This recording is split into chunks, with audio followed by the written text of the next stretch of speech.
What's up, guys? Dave here with the 2023 Honda CRF450RWE, the Works Edition. Pretty impressive bike. I mean, the regular 450R is already impressive as it is, but the Works Edition comes with pretty significant upgrades at a cost, of course. I think it's around $3,000 more than a standard 450R. Aluminum gas tank, suspension upgrade with titanium nitride coated forks and coated rear shock. I think the suspension in general is just a little bit better than on the regular 450R.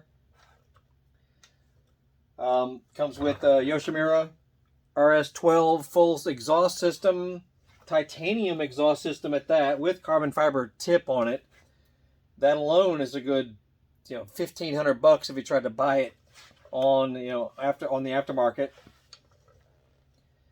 And a couple other nifty little things that it had. Oh, a hydraulic clutch also. A lot of the Japanese motocross bikes are still on manual clutches, so got some pretty awesome stuff with it. Got your fuel injection mapping buttons, even has what's called a torque adjustment button.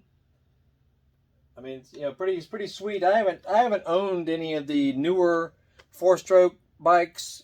I've had a few here and there, just to do little quick services to and whatnot.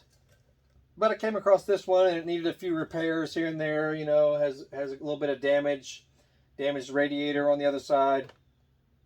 Oh, the Works Edition also has the powder coated valve cover, as well as a special Works Edition cylinder head.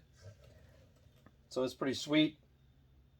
Anyway, what I noticed, removing the air filter is pretty self-explanatory. You take your side plate off with you got a 10 millimeter and 8 millimeter. If you want to remove the seat, you can. Those are little 8 millimeter fasteners right here. What's interesting is the seat actually pulls forward to come off. In my day, all the seats usually always come off the back. So that's a little bit different. And, and the filter will be in here.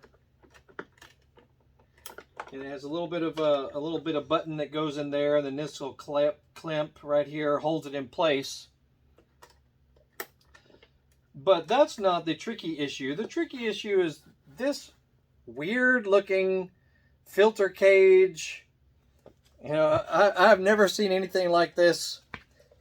It is funky looking.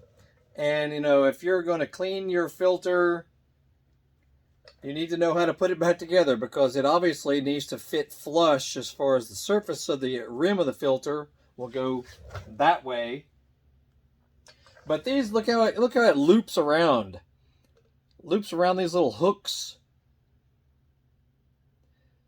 Very, very unique. I've never seen that. All the bikes I've ever had just had a cone-shaped filter with a bolt down the middle, that you would tighten it down.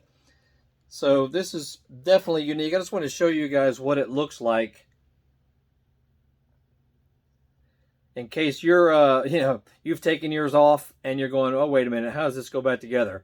Because it's definitely not typical of, of air filters on these motocross bikes. So you basically just loop the foam, and be careful with the foam around the ridge also. This stuff will tear easily.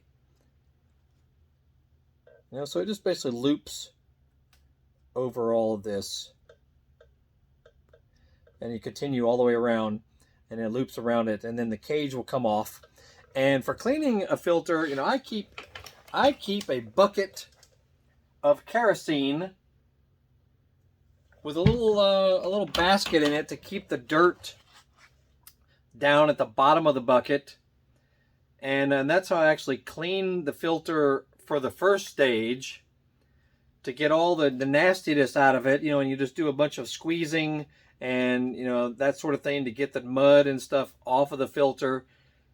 Now, here's my recommendation to you guys. Some guys even use gasoline. Totally don't recommend that.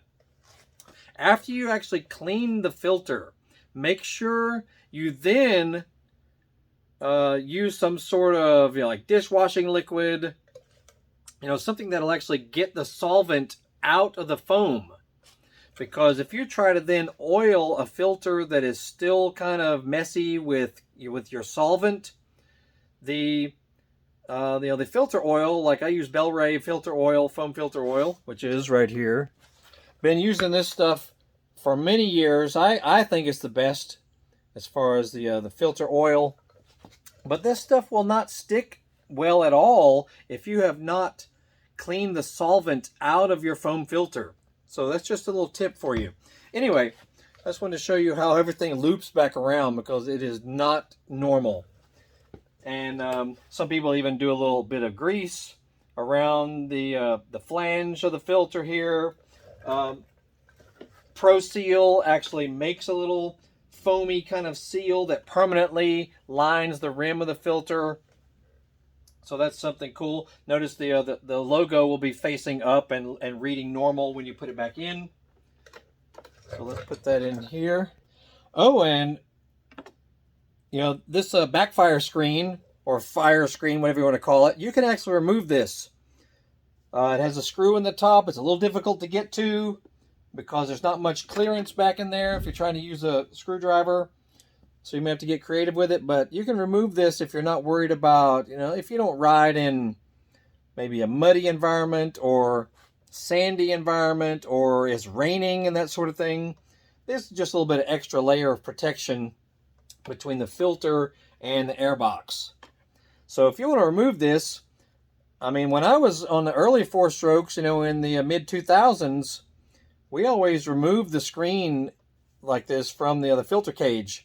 And it was alleged that it would give you more power because it's allowing more air to come through, because this definitely is restrictive to airflow. Anyway, that's usually in right here, and there's a little Phillips head screw at the top. You just undo it, take it out, and this just lifts right out. We used to have to destroy our filter cage to remove that screen.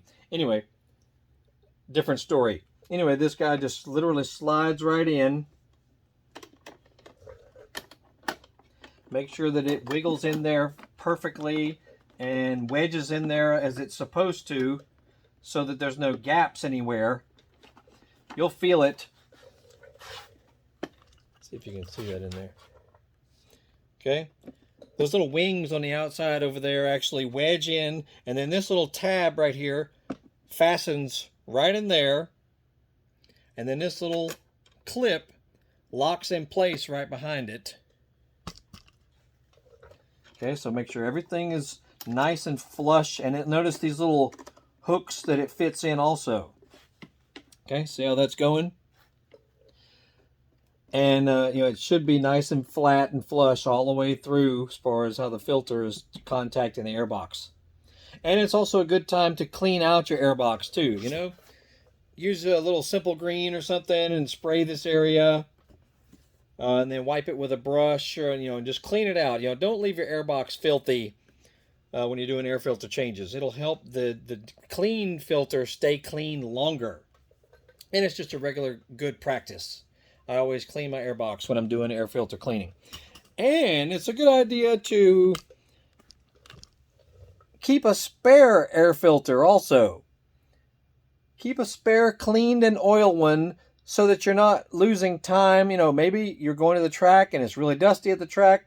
You might find out halfway through the day that your current filter is really dirty, and you're not going to have time to clean it at the track.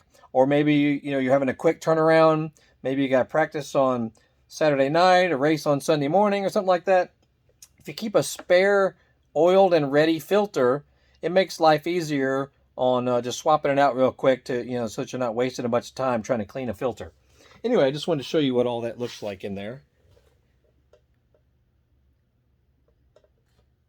And then, of course, putting the number plate back on is pretty self-explanatory. It has these hooks right here. They just literally just hook right in. Make sure that all this lower airbox area. Fits nice and tight. You know, you kind of wiggle it in place a little bit. There you go. And make sure that this fits nice and tight.